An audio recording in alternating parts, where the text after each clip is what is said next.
Hello Java developers. Welcome to Java with Harry channel. Today our topic is, it's a beginning topic. Whoever trying to, learn Java from the beginning, this is very useful. It's easy, fundamentals we learn from, this channel. This is very good. Let's without delay, we can start the Java basics for not only Java, for any programming language if you wish to learn. Like very primary thing is to understand the basic concepts of the language. It doesn't matter it is Java, .NET, Python, or whatever data related things, right? Definitely, the primary basic things are very important. The similar way, if you want to learn Java, this is the beginning point. First, we need to understand access modifiers. What is access modifiers? What type of data types we have? So how can we identify them? How can I identify the data types? And the common things, right? So to create any syntax or to proceed with Java, like what is class, what is method, what is variable. Many people get confused, like whoever even though if they complete the BTech or MC or MS, whatever, doesn't matter, like any graduation, right? People not clear how can we remember the syntax, how can we proceed with that, how to identify, right? So very simple trick, that is like first we understand the access modifier and their access levels and the variety of data types we can, and I'll explain you how to remember the data types, how can we segregate them. Okay, the similar way, the class, if you want to define a class, how can we define it? How can I create valid classes? Generally, people, even in my career so far, I have seen many people, they are struggling to create a class, or not only class, sometimes methods, sometimes variables. Why? Because the lack of two things. One is lack of understanding and lack of practice. So my request to the developers who follows my channel, not only mine, any channel or any blogs, not only read and also try to practice it. That is very important. Okay, without delay, let's go to the access modifiers and we can see. Basically, access modifiers in entire Java, we have a four different of access modifiers. Okay, let me open it.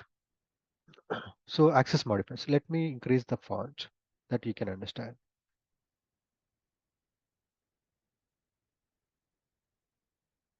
So here in entire Java, we have a four different type of access modifiers. One is public and another one is protected, another private and default.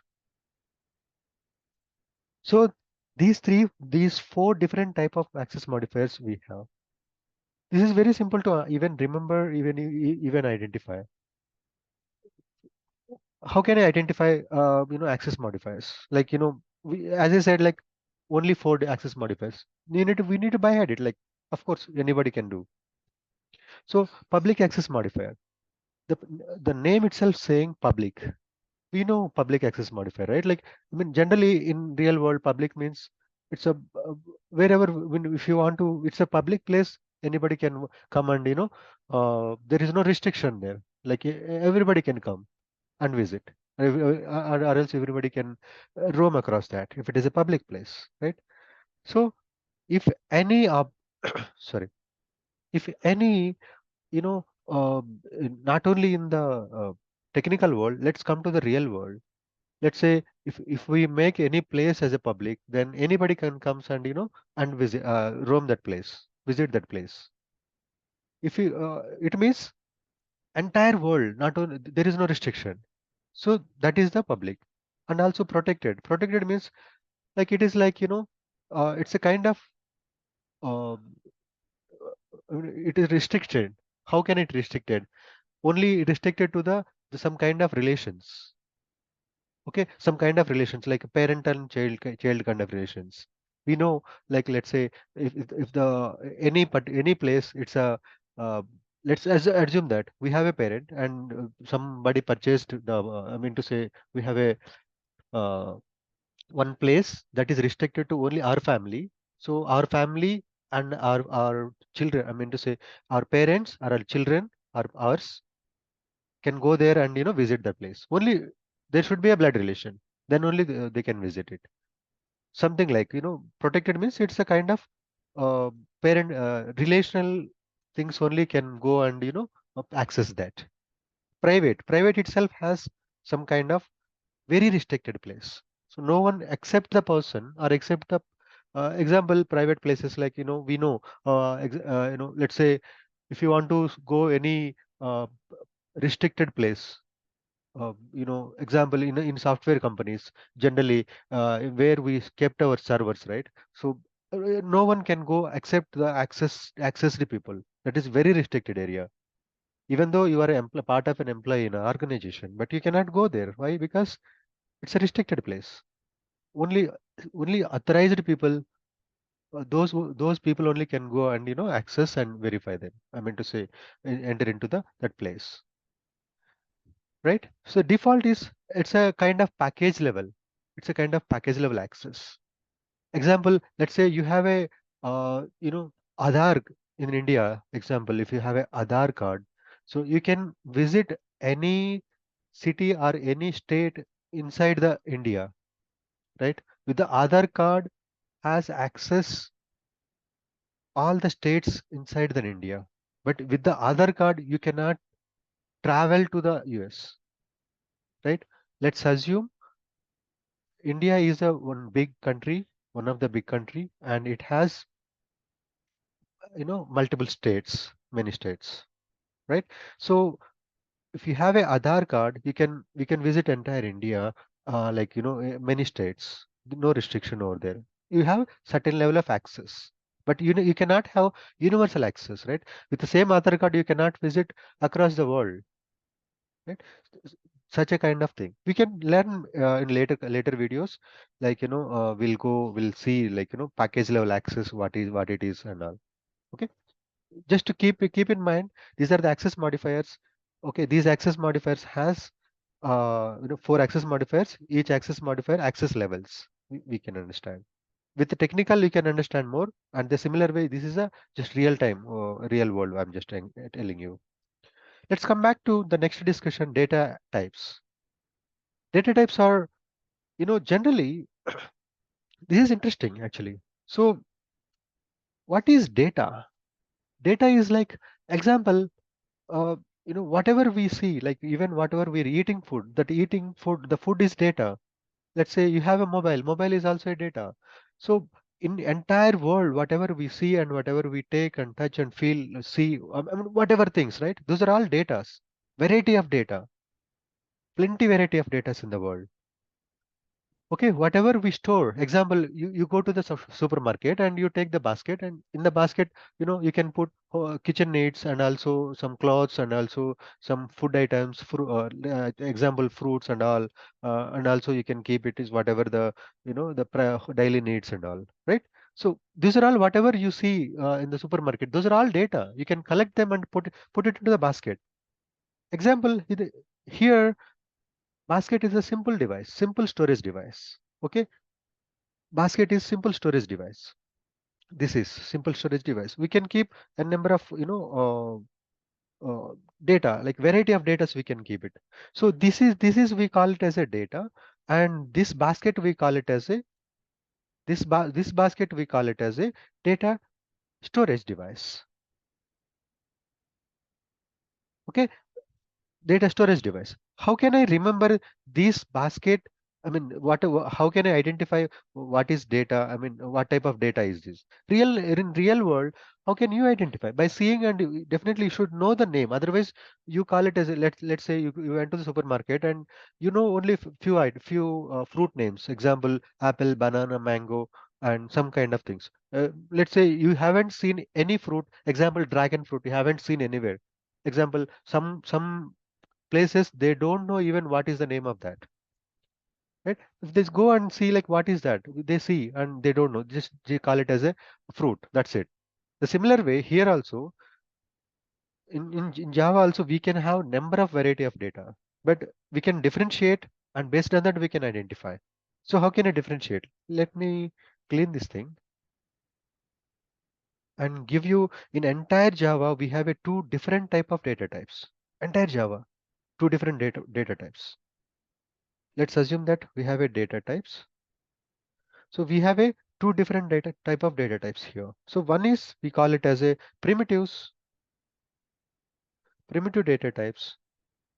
The second one we call it as a non-primitive data types. Non-primitive data types. Okay. So let's come to the primitive data types.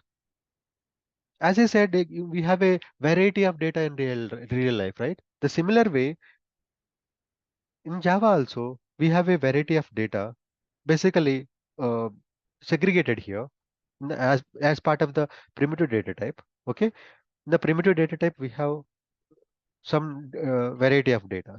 Example, very easy to remember here. Okay, one thing is uh, numeric and non-numeric data. What is meant by numeric and non-numeric? Numeric here, example, numbers, decimals or normal numbers. Those comes under numerics. Non-numerics means like a characters, Boolean values. Those comes under non-numeric. Okay. Again, numeric has been segregated. You know, I think I don't want to get delay. I mean, I don't want to confuse you. Let me write down all the non-primitives and we can go. Like, byte, short, int, long, float, double, char, and Boolean. So these are all, variety of data types as comes under primitive data types. Basically, why primitive data types are required? These are all not only from the introduced from the Java. These are all introduced from the beginning of the C example. So they are still continuing. Why? Because this is very useful, on the fly calculations or simple operations. We can store simple data on the fly, and once the our operation is done, we can easily erase these things. That is the reason people still using primitive data types for the regular calculations, regular operations. So among these are I mean these are all primitive data types comes under, and from here to here, we call it as a numerics or numbers, you can say numerics. And whatever here you can see, Boolean and char, we call it as a non-numerics. Non-numerics. Again, this is also very important to understand from byte, short, int, and long. These are all, you know, uh, non-decimal character, non-decimal numeric values. Example, we can say, you know, minus infinite, to minus infinite to negative infinite. Sorry, positive infinite. So these data we can store into the these variety of types, primitive types. Based on the capacity they have created these many. You may ask the question why for storing only non numeric data, why they have introduced these many things for only non-decimal data to store. So only reason is they have to keep it for the memory optimization or memory consumption. Example, like if your storage is very simple thing, right? So you can go with the 1 byte of memory it occupies. Then don't create with a long, or don't create with you know int, but just a simple go with the byte and do your calculations, and make sure it shouldn't be cross the 1 byte of memory. Then only you can use it. Okay, the similar way short, like it's a bigger than byte. The similar way int, it is bigger than short. The long also bigger than int. Sorry, right? And similar way here for decimal data, we can store it into the either float or double. The same way, like it is a if you have a lesser data, lesser decimal data kind of data, like we can store it into the float. The same way, the double is the higher data. Okay, and character like we know, right, characters, we can store it into the char data type. The similar way boolean we can store either true or false, we can store into the boolean types. So ultimately what I'm saying here is the primitive data types, these are the primitive data types. We can use it for the simple operations. And to segregate them, how can I identify? So only for numerics, if you want to store, these are the numeric values. I mean to say non-decimal value, non-decimal numeric values, we can store it into the byte, short, int, and long. And let's go to the numeric value with decimals, right? So we can take it as a float or double. So this is for the uh, another variety of data we can store. If you want to store any character data, then we can go with the char. We can do practicals in later videos, but just telling you just variety of data types. And let's come to the what about the non-primitive data type? Okay, non-primitive data type. So non-primitive data types are whatever we can see other than primitive data types. These are all simple calculations, as I said. In Java world, everything is how Java has been introduced, how Java is defining. We can say it as a object-oriented programming many times, right?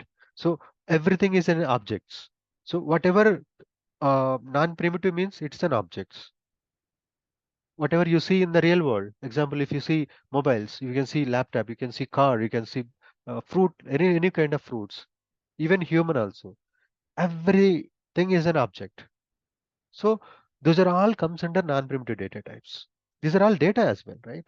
So if you go to the mobile shop, we can see a number of mobiles stored into the mobile shop, right? So mobile shop is a storage device, and then mobile is a data. That is a data type, of course. What is the type of mobile? It is a data mobile type. It is data is a mobile type there, and of course they have different names, right? That is a name. That is again different matter. Just telling you the data type it is. Okay, let's say Samsung, Apple, and Oppo, Nokia, whatever things. Those are the variety of objects. And what about the data type? It's a mobile data type, right? The similar way here as well, here also. So whatever objects we have, those are all comes under non-primitive data types. Okay.